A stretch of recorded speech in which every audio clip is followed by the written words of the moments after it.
Mike Woodson is jet setting across the country, making visits to recruits both in-state and out. Indiana's offered a new 2025 prospect, and the women's basketball team had a number of recruits on campus this past weekend. Plenty to cover in this week's Recruiting Wednesday. You are Locked On Hoosiers, your daily podcast on the Indiana Hoosiers. Part of the Locked On Podcast Network, your team every day.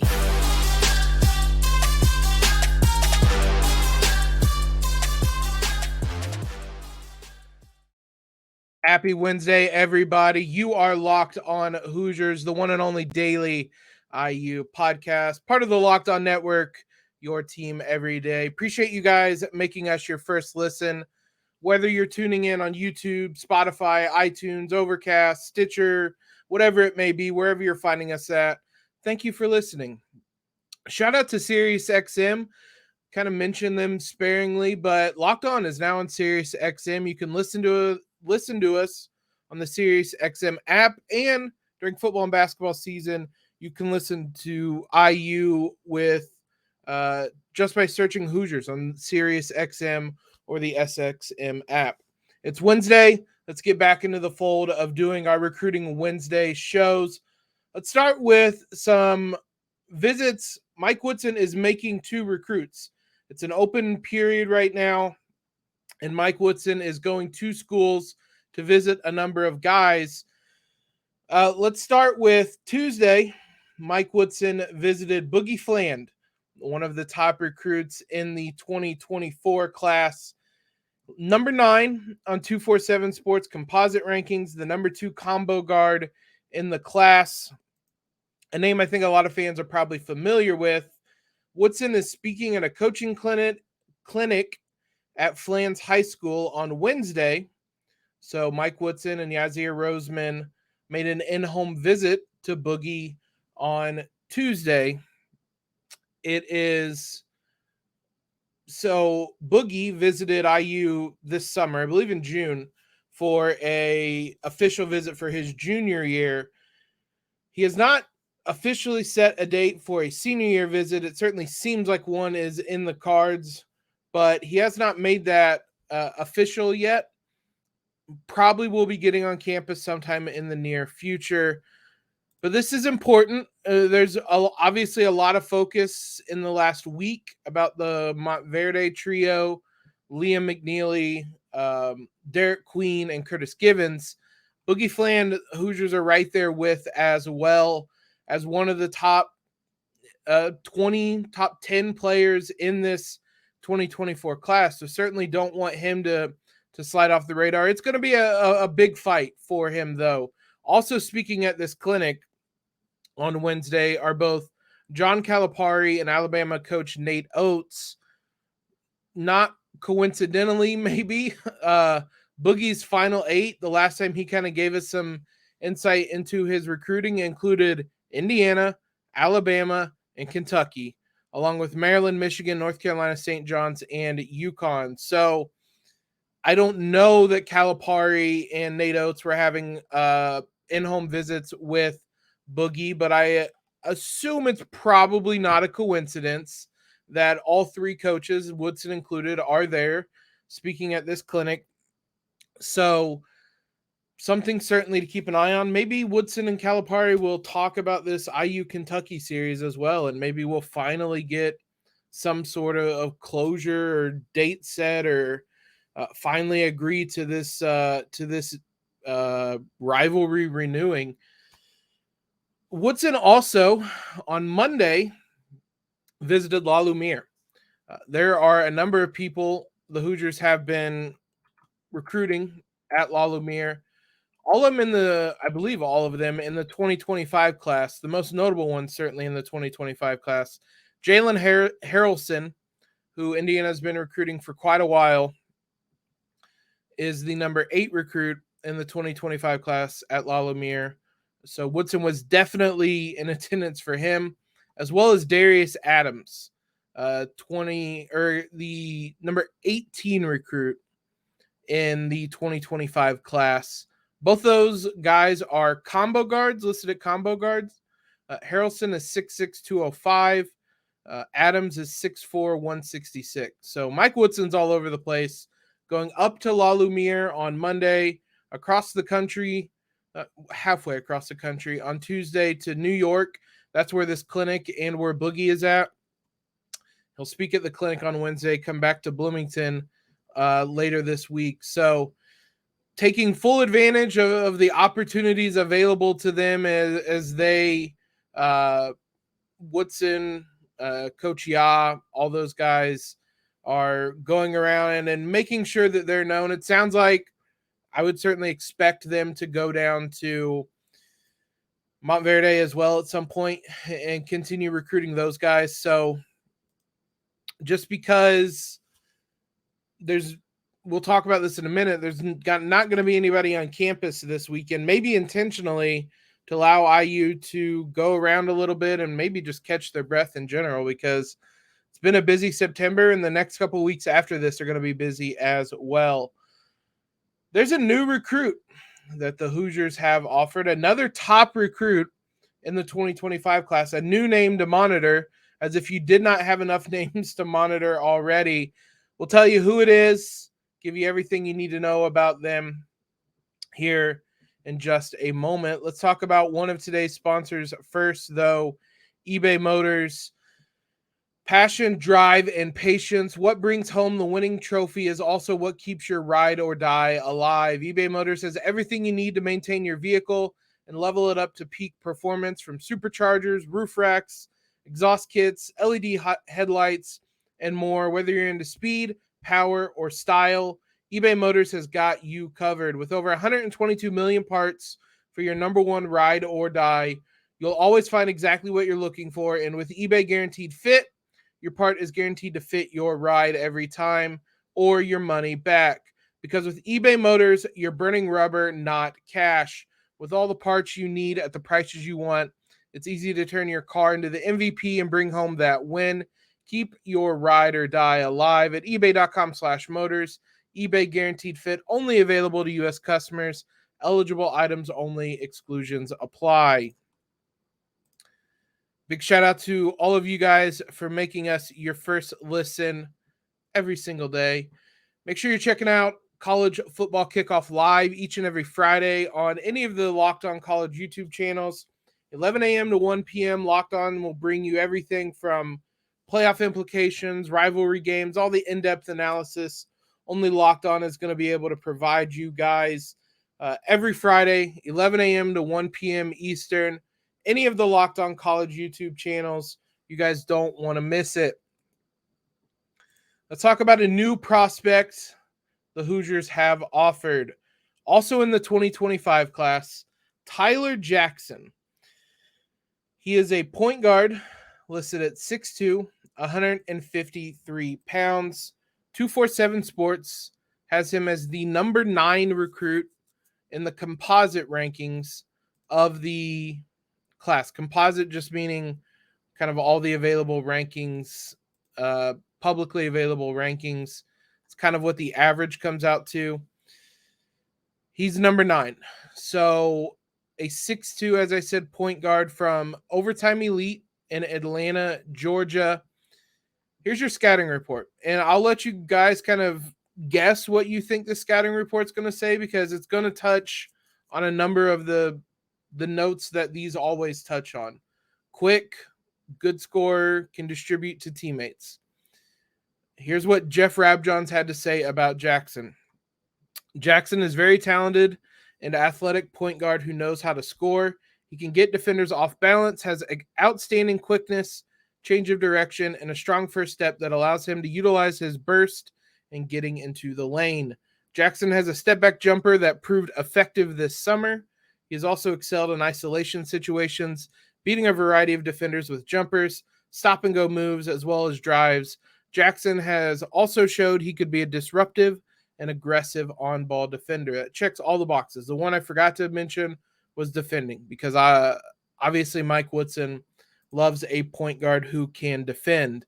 So another name to look at in Overtime Elite, where I believe it's Kenya Hunter, who typically has the connections to that Atlanta area, that, and especially overtime elite. The position is interesting. Technically, he is one of the top point guards. In the composite rankings, he is the number 1 point guard in the class. 247's personal rankings, he's the number 4 point guard. So a top 5 point guard in the class. But why is it interesting? Haralson and Adams, the two guys that we just mentioned, are also guards, though they are listed as combo guards. There obviously is a difference, but combo guard could mean you still kind of lean one way or the other. Haralson at 6'6", 205, I would think you could play some 3-guard lineups with him as a small forward almost. So I think I'm just eyeballing these. I have not seen these 3 guys play enough to know anything about whether they could play together. Adams is listed at 6'4", 166. So maybe there's a scenario where these guys could play together. Look, I am strongly in favor of you just recruit who you can recruit, get the best guys you can, and then you figure out the fit later, especially in a sport like basketball, and especially in the modern era of basketball where things are becoming more and more positionless. You absolutely, short of recruiting like multiple 7-footers, which seems to be maybe what Kansas is doing with Badunga and Derek Queen, but that's another debate. Short of recruiting multiple 7-footers, I'm very much in favor of just recruiting as much talent as you can, getting them on the floor, and then figuring it out. So I don't think this recruitment indicates anything about anybody else's recruitment or where IU stands. 2025 class is still a long way out, so I don't know that there's any sort of backup plans or contingency plans. You don't make backup plans with a top 10, top 20 recruit anyway. So ideally, Indiana would love to get all these guys. There's also just the simple reality that you're not going to get everybody you go after. So cast a wide net, and even if you go 3 for 30 in landing recruits, you have 3 really good recruits. It really doesn't matter if you're missing on a number of guys. If you're landing guys, if you're hitting on guys, it doesn't matter what your hitting percentage, your batting percentage is, as long as you're landing guys, that's what matters. So the fact that Indiana can get in the door and be in these conversations with top 10, top 20 recruits who don't really have a connection to Indiana. Indiana could kind of do this before, but only with Indiana prospects. Romeo Langford, Cody Zeller, I think Yogi was pretty high up there. I know I'm blanking on names, but Indiana could kind of do that, but it's not often that they go into a overtime elite or a Montverde and start offering away and being seriously involved in these conversations. So another step in the right direction for the Hoosiers. That overtime elite team, La Lumiere is going to be really, really good for the next couple of years. So is the overtime elite team. So La Lumiere has Haralson, Darius, Adams, the number 18 recruit, the number 39, 51, and 81 recruits in the 2025 class. Overtime elite, which is kind of more quickly making a name for itself as a top school to go to, has the number 4, 10, 13, 46, and 114th recruits. So 2 really good starting 5s. I don't know if those 2 are going to play each other.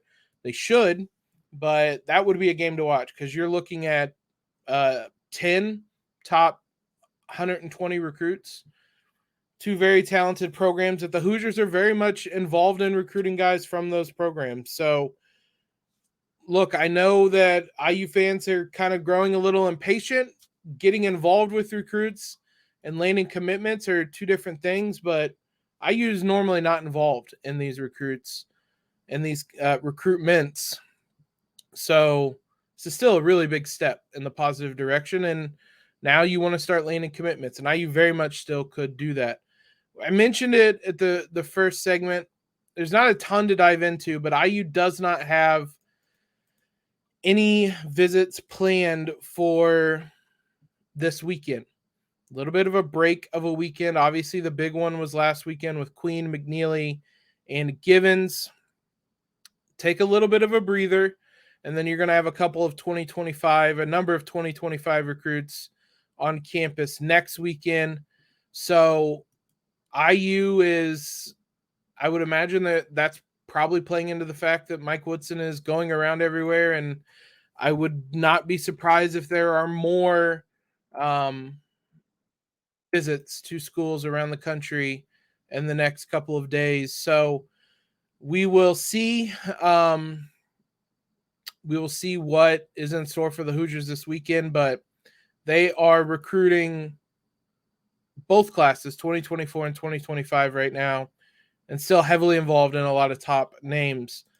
We've talked a lot about men's basketball recruiting over the last week. Let's get you some women's basketball recruiting news, and we'll wrap up with a little bit of an update, fun update, good update on Grace Berger and her season with the Fever. We'll do all that here in a moment. Let's talk about a new sponsor, Jace Medical. Pandemic was a scary time for a number of reasons. One of those being the uncertainty for those of you that live day to day needing medicine, just the uncertainty of whether you were going to be able to get that and everything that just goes along with the uneasiness of that. Everyone should be empowered to care for themselves and their loved ones during the unexpected. That's why Jace Medical offers the Jace case. The Jace case provides 5 life-saving antibiotics for emergency use and gives you a peace of mind so that you are not just hoping that you have access to medication in an emergency. Jace Medical makes sure you have the medication in hand. Jace Medical is simple. They handle everything from the online evaluation to licensed pharmacy medication delivery and ongoing consultation and care. Don't get caught unprepared. Save more than $360 by getting these life-saving antibiotics with Jace Medical, plus an additional $20 off by using code LOCKEDON at checkout on jacemedical.com. That's JASE medical.com. Promo code LOCKEDON, all one word. Let's talk some women's basketball recruitment. It probably went under the radar. I caught it on Instagram, actually. But the women's basketball team had a number of recruits on campus this weekend as well. This was a big recruiting weekend for both basketball programs. Women's basketball team had 2 players on campus. Start first with Lauren Hurst. Both these are players we have mentioned before, so everydayers might remember these names, and there's more reason you guys should tune in. We're covering women's basketball as much as we can, women's basketball recruiting as much as we are the men's. Lauren Hurst is the first name, number 56 recruit out of Cleveland High School in Tennessee. She's listed as a 6'2" wing in the 2025 class. She is, interestingly, the Gatorade Tennessee Volleyball Player of the Year. So a very, very good volleyball player, which would lead me to believe she's very athletic and an outside hitter type for those that are familiar with volleyball. So an interesting player certainly to recruit. Imagine being a volleyball player of the year for your state and still being a top 50 high school basketball recruit that is going to have a choice of schools to visit and commit to. So Hearst received an offer earlier in the summer. It's been recently. I remember discussing her. I don't remember exactly when she got the offer, but it was this year. It was within the last couple of weeks or month. But there's a number of schools she's going to have to, that the Hoosiers are going to have to battle for, Tennessee among them. But Hearst is certainly, the pictures look good, and everything we've said about the men's team and those visits with the Montverde guys applies to the women's team. Their visits, anything you would hear was how good things looked, All the pictures always look good. Looked like she had a good time. I actually saw her that she was visiting because Yarden Garzon shared her Instagram post. I know that is a lot of lingo that some of you might not understand, but basically the current IU players were showing their support of her, which is what you love to see. So she was on campus, as was Nevaeh Caffey, who is a top point guard in the 2025 class. The best way I can maybe help you remember who this is her name is Heaven spelled backwards.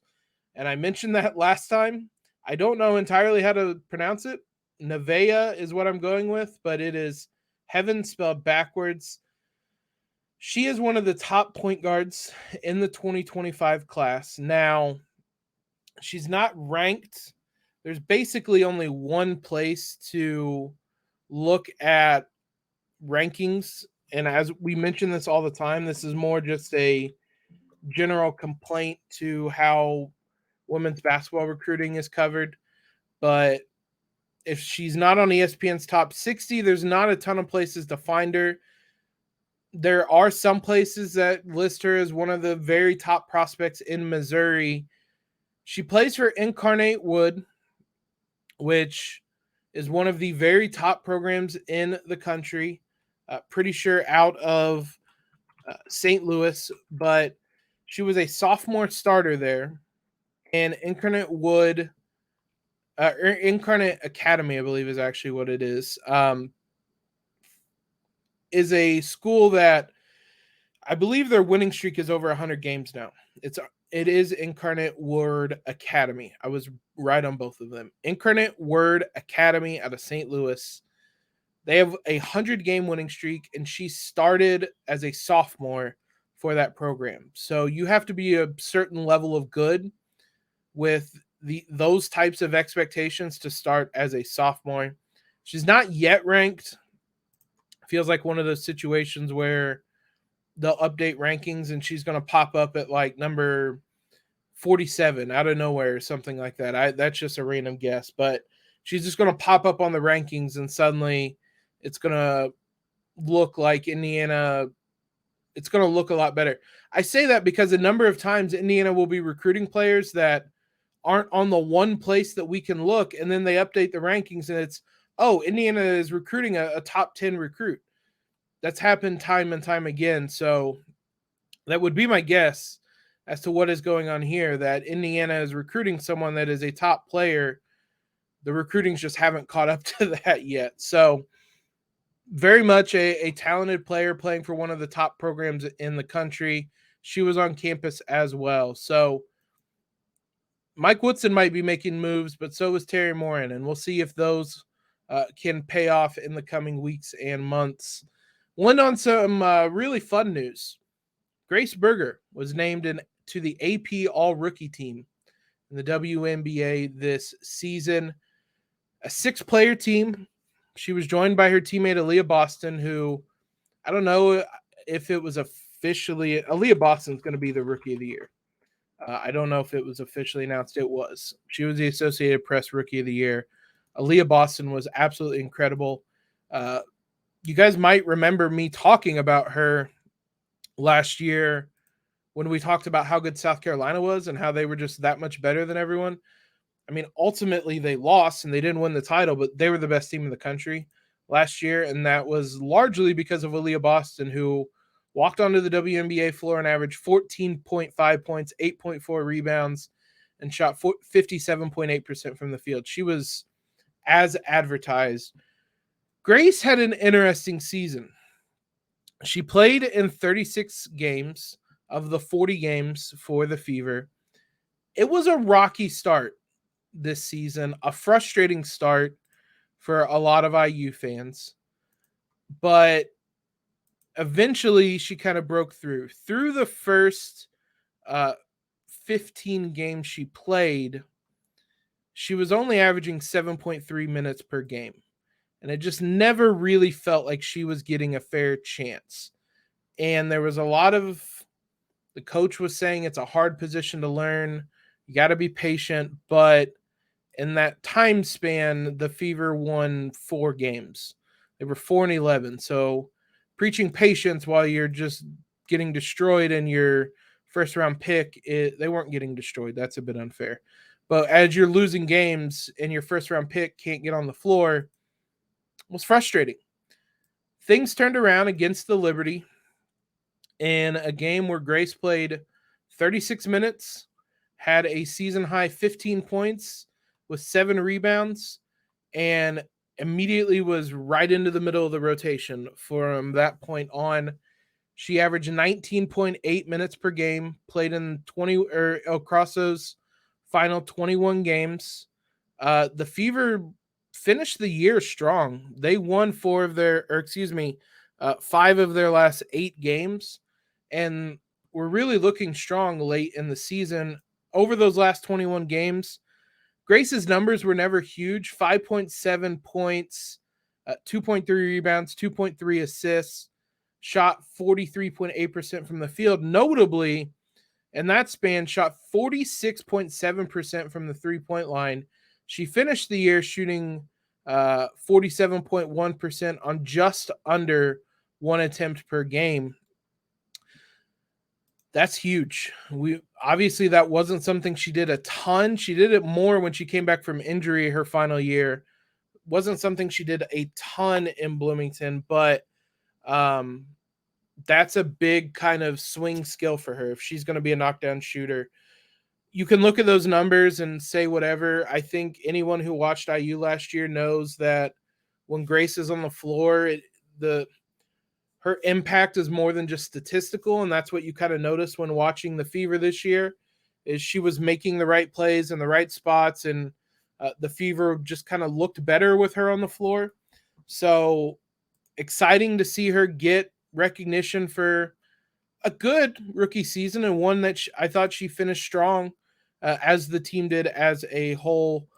The rest of the team, the all-rookie team, rounded out by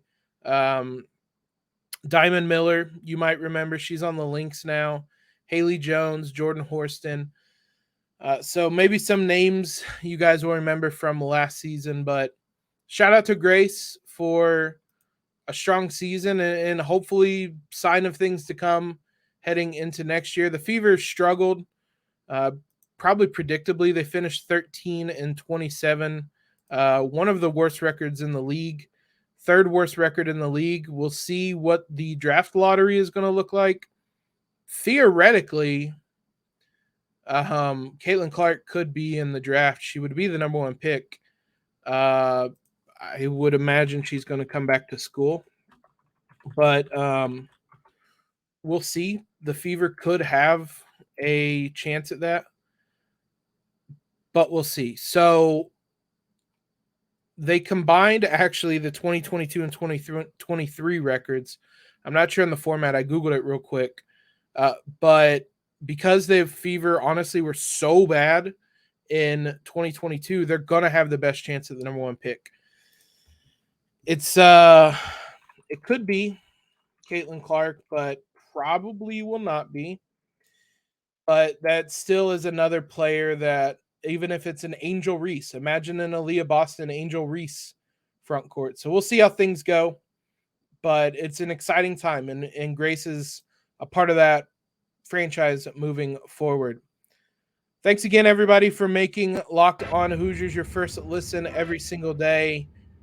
Tomorrow, crossover episode with Locked On Louisville. I already have that recorded. It was a fun episode. Got a lot of insight into Louisville's first 2 games and what the Hoosiers can expect on Saturday. And then Friday's episode will get you the last-minute information before the Hoosiers kick off in Lucas Oil. So follow us on Twitter if you haven't already. Subscribe to the podcast.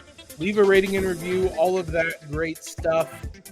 Most importantly, though, guys, I hope everyone has a great Wednesday. And as always, Aaliyah.